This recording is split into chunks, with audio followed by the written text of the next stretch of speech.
Students, welcome to my channel. तो आज हम लोग पढ़ने वाले हैं ये आप लोग के क्लास 8th एनसीईआरटी का चैप्टर 6 है। आपको पता है कि अगर आप साइंस अच्छा करना चाहते हैं, साइंस में अच्छे नंबर लाना चाहते हैं, तो आपको एनसीईआरटी पढ़ना बहुत ज़रूरी है। आप कोई भी बुक भले ना पढ़े, एनसीईआरटी आपको पढ़ना बहुत ज़रूरी है। और अब तो आपका फॉर्म भी भरा रहा है, उसके बाद एग्जाम डेट भी आ चुका है, तो अब तो आप लापरवाही मत कीजिए, अपनी पढ़ाई में जुट जाइए। तो इसमें बहुत सारी क्लासेस हो चुकी हैं, हम लोग 6th चैप्टर पे पहुंचे हैं और इसमें 6 में भी हम लोग थ्योरी कर चुके हैं। आज हम लोग करने वाले हैं जो एग्जाम्पलर दिया है एनसीईआरटी एग्जाम्पलर, क्योंकि हूबहू वही क्वेश्चन उठा के आपसे पूछ लिया जाता है। तो चलिए आज हम लोग वो करने वाले हैं। ये थ्योरी की क्लासेस नहीं किए हैं तो आप लोग जरूर कीजिएगा, और ये एकदम आप लोग का एनसीईआरटी ही, आप एनसीईआरटी पढ़िए या ये जो मैं पढ़ा रही हूँ उसको पढ़िए और ये पीडीएफ को रिवीजन कीजिए, आपका तैयारी बहुत अच्छा हो जाएगा। तो चलिए, ये सारे हम लोग कंप्लीट कर चुके थे, तो आज हम लोग को पढ़ना है जो एनसीईआरटी एग्जाम्पलर। ये चाहे तो आप डाउनलोड भी कर सकते हैं एनसीईआरटी के वेबसाइट पे जाके। तो जो स्टूडेंट थ्योरी पढ़ चुके हैं तो उन लोग को ये जो क्वेश्चन है बहुत ही आसान होगा। जो स्टूडेंट थ्योरी नहीं किए हैं तो लोग क्वेश्चन कर लें, उसके बाद वो थ्योरी जरूर पढ़ लें, क्योंकि थ्योरी की 2 क्लासेस हुई हैं, तो उन दोनों क्लास को जरूर देख लीजिएगा। तो चलिए देखिए, पहला क्वेश्चन है जनन प्रक्रिया संबंध। पहला क्वेश्चन आपसे पूछा गया है कि यहाँ पे बताइए जनन प्रक्रिया संबंधित शब्द के कुछ सेट नीचे दिए गए हैं, गलत समुच्चय वाले सेट की पहचान कीजिए। तो इसमें से आपको गलत वाला पहचानना है। तो ये आपके सामने ऑप्शन दिया गया है। तो पहला ऑप्शन देखिए क्या है, शुक्राणु वृषण शुक्राणु वाहिनी शिशन, तो ये मेल में पाया जाता है। रजोस्राव अंडाशय अंडवाहिनी गर्भाशय, ये फीमेल में पाया जाता है। यहाँ पे देखिए शुक्राणु, तो शुक्राणु मेल में पाया जाता है, और यहाँ पे ये तीनों फीमेल में पाया जाता है। और इसमें से आपको गलत ही चूज करना है, तो सही ऑप्शन आपका सी हो जाएगा। चॉइस आपको कौन सा सी हो जाएगा, अंडोत्सर्ग अंडवाहिनी गर्भाशय, तो ये फीमेल में पाया जाता है। अगला देखिए, मानव में निषेचित अंडे, देखिए पूछा जाए कि निषेचन कहाँ होता है, तो निषेचन होता है अंडवाहिनी में, लेकिन ये पूछा है in humans the development of fertilized egg taken place in the, यानी वो अंडा फर्टिलाइज हो चुका है, अब वो कहाँ आके परिवर्धन यानी उसकी वृद्धि होगी।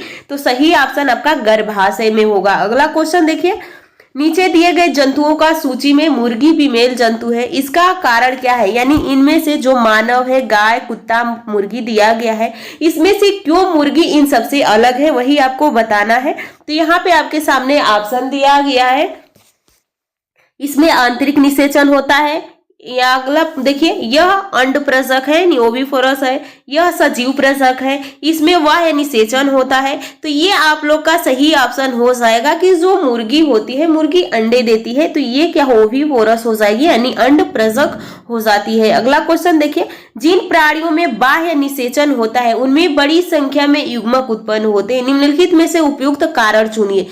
तो आपको पता होगा, अगर आप थ्योरी पढ़े होंगे, तो बाह्य निषेचन जलीय जीवों में होता है, जैसे कि मेढक हो गई, मछली हो गई, इन सब में बाह्य निषेचन होता है। तो प्राणी छोटे आकार के होते हैं और बड़ी संख्या में संतति उत्पन्न करना चाहते हैं। पानी में भोजन भरपूर मात्रा में उपलब्ध होता है, निषेचन बेहतर अवसर होते हैं, जल बड़ी संख्या में युग्मक बनाने को प्रोत्साहित करता है। तो सही ऑप्शन हो जाएगा कि निषेचित के बेहतर अवसर होते हैं जब ज्यादा ही ये बाहर हो, जैसे कि अंडा को क्या करेगी, जो फीमेल होगी जल में छोड़ देगी, और उसी जगह पे जो मेल होगा वो स्पर्म को छोड़ देगा, तो बहुत सारे जो अंडार होंगे, जो अंड होंगे, उनको छोटे छोटे दूसरे जीव खा जाएंगे। तो इसलिए ज्यादा मात्रा में जब अंडे होंगे, स्पर्म होंगे, तो वहां पे निषेचन होने की ज्यादा संभावना रहेगी। आगे देखिए, मुकुलन द्वारा जनन क्या होता है। अब थ्योरी पढ़े हैं तो यहाँ पे तो इसको उतने डिप्थ में हमें बताने की कोई जरूरत नहीं है, क्योंकि हम लोग थ्योरी में बहुत अच्छे से पढ़े हुए हैं कि ये सब क्या होते हैं, हाइड्रा में क्या होता है, अमीबा में क्या होता है, पैरामीशियम में क्या होता है,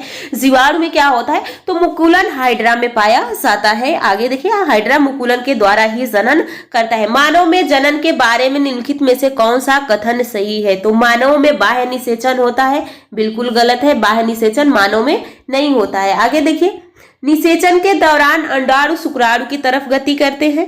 अगला देखिए, यहाँ पे देखिए दूसरा ऑप्शन दिया, fertilize taken place in the testis, उसके बाद निषेचन स्त्रियों के भीतर होता है।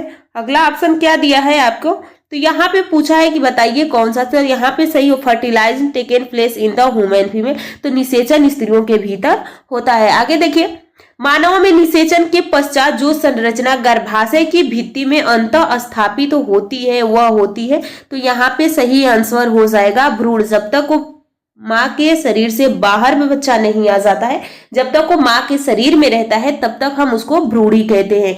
जलीय जंतु जिनमें निषेचन पानी में होता है वो क्या कहलाते हैं? तो यहाँ पे आपका सही आंसर हो जाएगा जो जलीय जंतु होते हैं तो सजीव प्रजक, जिनमें निषेचन नहीं होता है। अंड प्रजक होते हैं और जिनमें निषेचन बाह्य निषेचन होता है। तो बाह्य निषेचन के लिए जल की आवश्यकता होती है। आगे देखिए अगला क्वेश्चन क्या पूछा गया है। निषेचन के पश्चात जो कोशिका एक नए जीव को उत्पन्न करती है वह है, तो भ्रूण है, अंडाणु है, गर्भ है, युग्मनज है। तो सही ऑप्शन आपका डी हो जाएगा, यानी युग्मनज जाइगोट हो जाएगा। अगला क्वेश्चन देखिए, मानव में जनन के दौरान घटनाओं का सही क्रम होता है। तो जब जनन होता है तो क्या बनेंगे? पहले युग्मक रहेगा, उसके बाद युग्मनज बनता है, फिर भ्रूण बनता है। तो यहाँ पे देखिए कौन सा सही हो जाता है आपका। तो यहाँ पे सबसे पहले युग्मक हुआ, उसके बाद फॉर्मेशन हुआ, उसके बाद फर्टिलाइजेशन यानी युग्मक का निर्माण हुआ, फिर निषेचन हुआ, उसके बाद युग्मनज बना, फिर भ्रूण बना। आगे देखिए अगला क्वेश्चन देखिए। अगला क्वेश्चन आपसे पूछा गया सजीवों के लिए जनन क्यों महत्वपूर्ण है। तो सजीवों के लिए जनन क्यों महत्वपूर्ण है? अपने आबादी को बढ़ाने के लिए, अपने स्पीसीज को घटाने। गलत है तो फिर ये भी होगा नहीं, इनमें से कोई होगा नहीं, तो ऑप्शन आपका ये हो जाएगा। अगला देखिए, आंतरिक निषेचन होता है तो आंतरिक निषेचन कहाँ होगा? मादा के शरीर के अंदर होगा। अगला देखिए, एक टैडपोल जिसे प्रक्रम द्वारा वयस्क में विकसित होता है तो ये होता है कायांतरण कहते हैं। और वहां पे अगर उस जल में आयोडीन की कमी है तो ये टैडपोल ही रह जाएगा, मेढक में परिवर्तित नहीं होगा। आगे देखिए, एक युग्मनज में पाए जाने वाले केंद्रकों की संख्या कितनी होती है? तो एक युग्मनज में पाए जाने वाले केंद्रकों की संख्या कितनी होगी? तो एक ही होगी। मादा के किस जनन अंग में भ्रूण का रोपण होता है? तो ये गर्भाशय में होता है। आगे देखिए अगला क्वेश्चन क्या है, कायांतरण क्या होता है? तो कायांतरण जो टेडपोल से मेढक बनने की प्रक्रिया होती है, और टेडपोल क्या है? एक लार्वा है।